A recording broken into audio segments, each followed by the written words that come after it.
Hey guys, Witchblade Colt here. I thought I'd bring you a let's play of one of my favorite games of all time, Castlevania Symphony of the Night. This is one of the first games that really got me into RPGs, and sort of action RPGs. I mean, this game is legendary. I mean, you can't really be a hardcore gamer without at least having heard of this game. This is the game that sort of kind of solidified that whole action RPG adventuring genre. It's where the term Metroidvania basically comes from, is this game. So, just a little history of the game with me. I've probably beaten this game about 16, 17 times. It was one of the first games I owned on the PlayStation. Played it to death.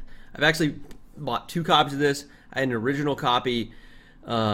I think it got stolen, or I lended it to somebody and they never returned it or something. Then I bought the Greatest Hits edition. So I've actually bought this game twice. I even 3 times, because I convinced a buddy of mine to buy it on Xbox Live Arcade, because I was just like, dude, you have to play this game. This is like the best game ever made. It's not the best game ever made, but it's definitely one of the best. It's one of my favorites. I think the only other game I played even as close to as many times as this game would be Metal Gear Solid. Also PlayStation. I've played Metal Gear Solid a bunch of times, and who knows, maybe I'll do a Let's Play of it. But right now, we're going to play some Castlevania. Now on this one, I beat the game as Alucard here. Still haven't gotten all the stuff. This is it's saved right outside Dracula's castle, or not Dracula's castle, but the upside down Dracula fight. So I need to get the rest of it and then resave so I can get the full completion. But got basically everything. I started doing a Richter run through. Haven't, surprisingly, as much as I played through this game, I never played through as Richter. I just never did it. It just never, like, I'd play the game, I'd beat it, and then I'd be like, alright, I'm cool. I've scratched that itch. Just kind of walk away. So that may be something we'll go to if we beat the game again. Definitely going to do the Upside Down Castle. But right now we're just going to do a new file.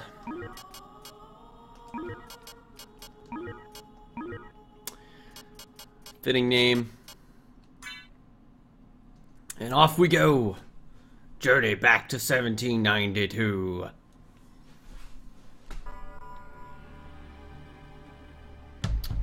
Man, I remember even back in the day when this game first came out, I remember watching this opening sequence and being like, man, they could do better. This is, yeah, just look at this. This is all pre-rendered. I mean, this is, back in the day, this was bad. Like, this was just like, wow, really? This is the best you got? Come on, guys, you can do better than this. But, whatever. I love the untextured walls. You can see like the polygons like clipping near the bottom of the castle there. Yeah, it's good times. One thing everyone always talks about in this game is the music and the atmosphere.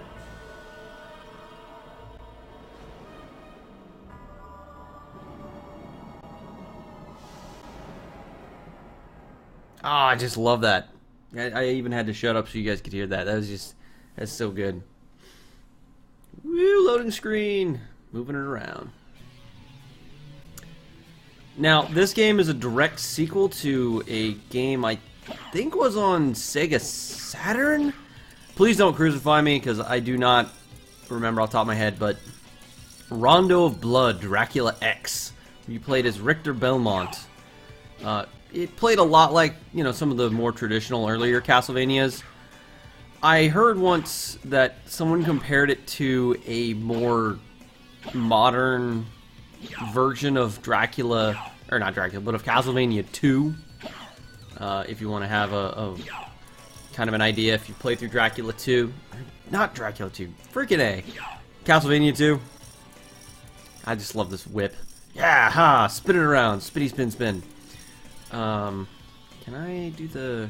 Oh, yeah, there we go. Slide. Yeah, that one thing about Castlevania Symphony of the Night that I've always really loved is it just has a really great feel. It just super like everything in the game is just fun. From the way the candles explode and the sound they make, to your attack animations, the sounds, like just everything is so perfect. As I waste my hearts.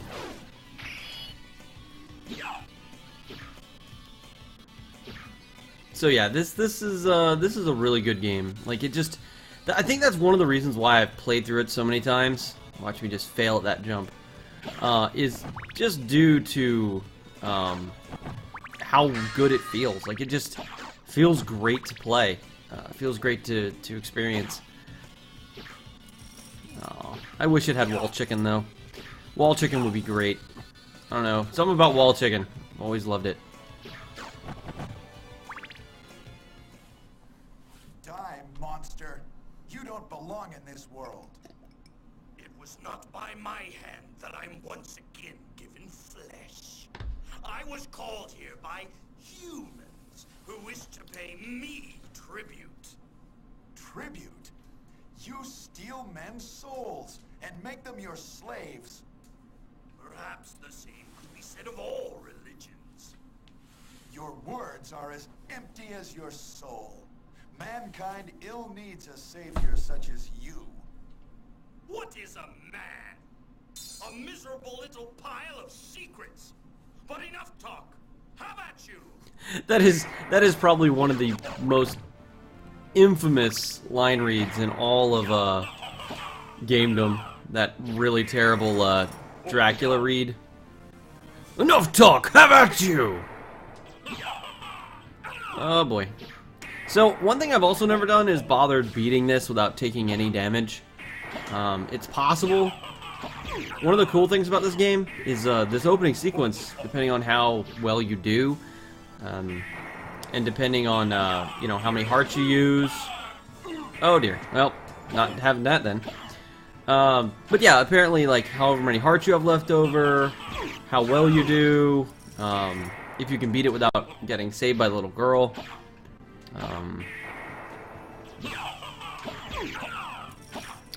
It will change the way the game plays out. So I don't have that information off the top of my head right now. But yeah, it depends. I think there's like if you use up all your hearts, you end up starting with like heart regen power. If you I wish I could remember because I remember the one where if you don't get rescued was like hardcore mode was unlocked or something where like you start with like 1 strength or something as Alucard. I really can't remember, but I'm just gonna play it naturally, just trying to do as best I can do, and we'll see where it goes.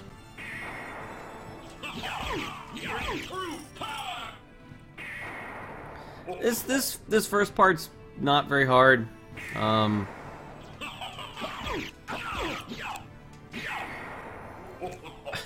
remember when I first got this game, I had no idea what was going on.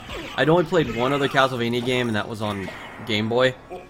And I remember just getting tore up by this fight, being like, I don't understand what's going on.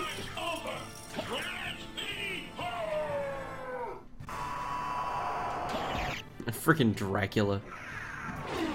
Ah!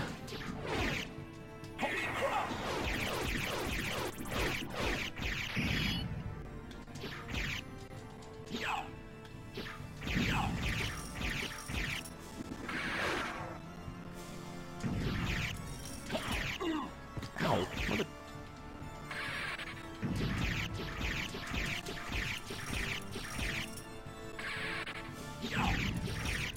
Suck it, Dracula!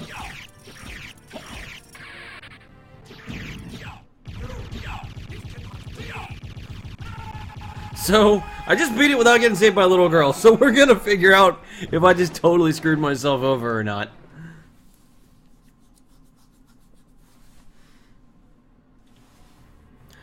It was Richter Belmont, the legendary vampire hunter, who succeeded in finally ending the menace of Count Dracula, the Lord of Vampires, who had been brought back from the grave by the dark priest Shaft.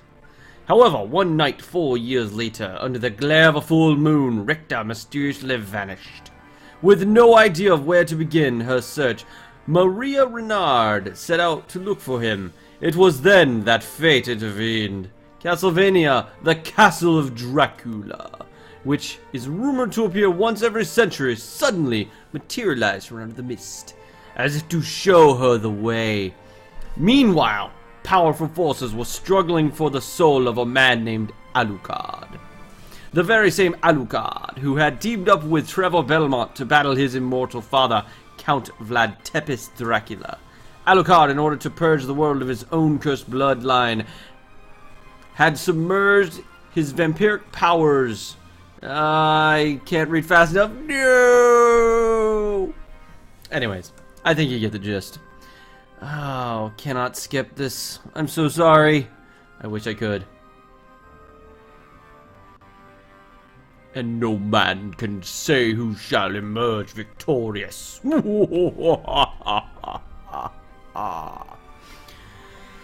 boy. But yeah. How's that for an opening, kiddies?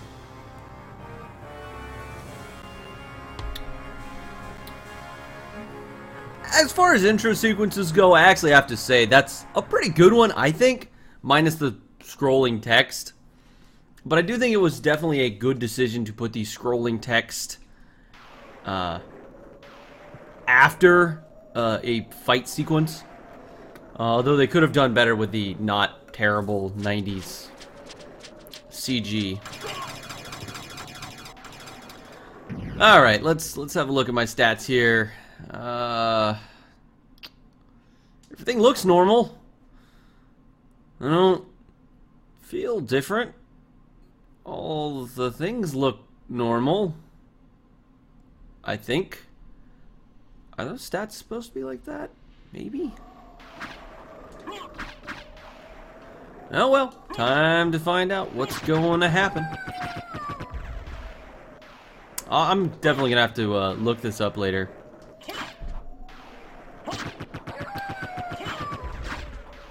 Oh man, this hallway gives me chills every time I play through it. Ooh, shivers. Ugh. Change the music and the windows shuddering and the sound. Ah, so good. So, certain more renowned YouTubers have criticized this game as being, oh, geez, lag more. What's going on? Wow, hold on. Something is amiss. Let me see if I can't fix this up here. What is going on? All right.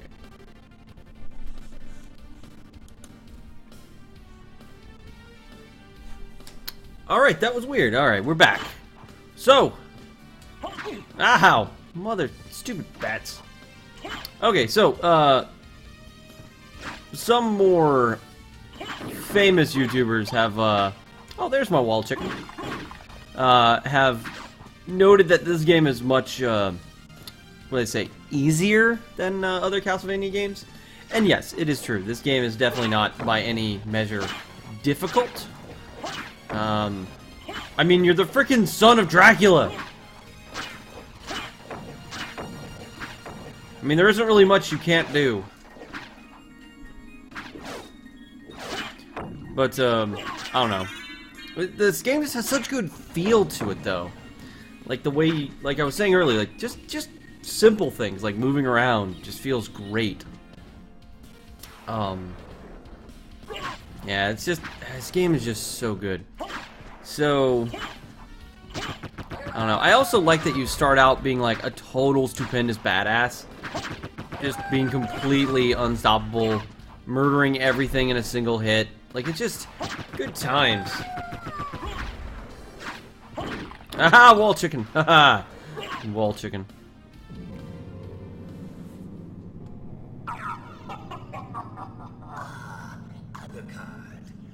What is your business here?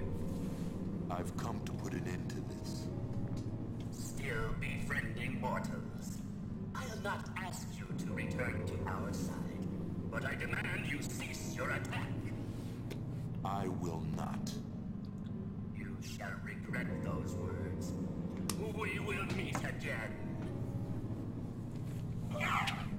What?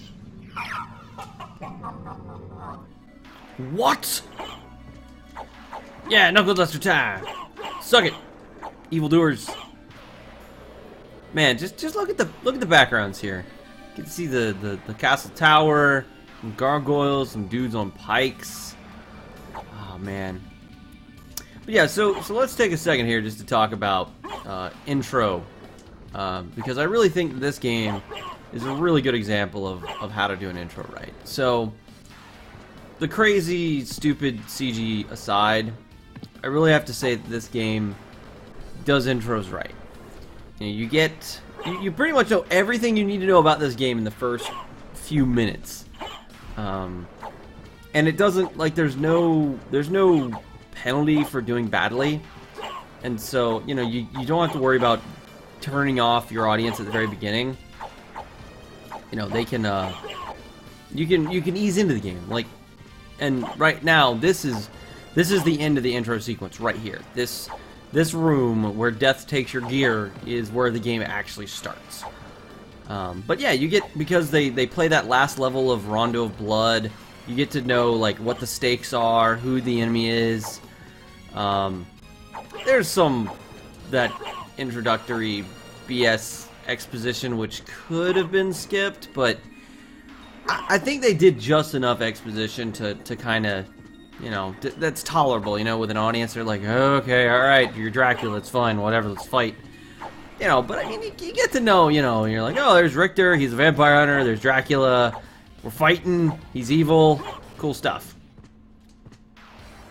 And then you get to be Alucard and run around and hit things and level up a couple times. Did you notice I leveled up like 2-3 times during that sequence? Yeah, I leveled up twice. You know, so you get, oh, you level up, alright, cool. Sweet, awesome. Oh, there's enemies and I kill them and they blow up, and there's respawning zombies and mermen, and you know, if I'd fallen in the water I would have taken damage from the water, but I wouldn't have died. So it's like, oh yeah, water hurts me, you know. So I think this is a really good way to do intros. Anyways, when we come back, we will be doing part 2 of our Castlevania playthrough. Until then,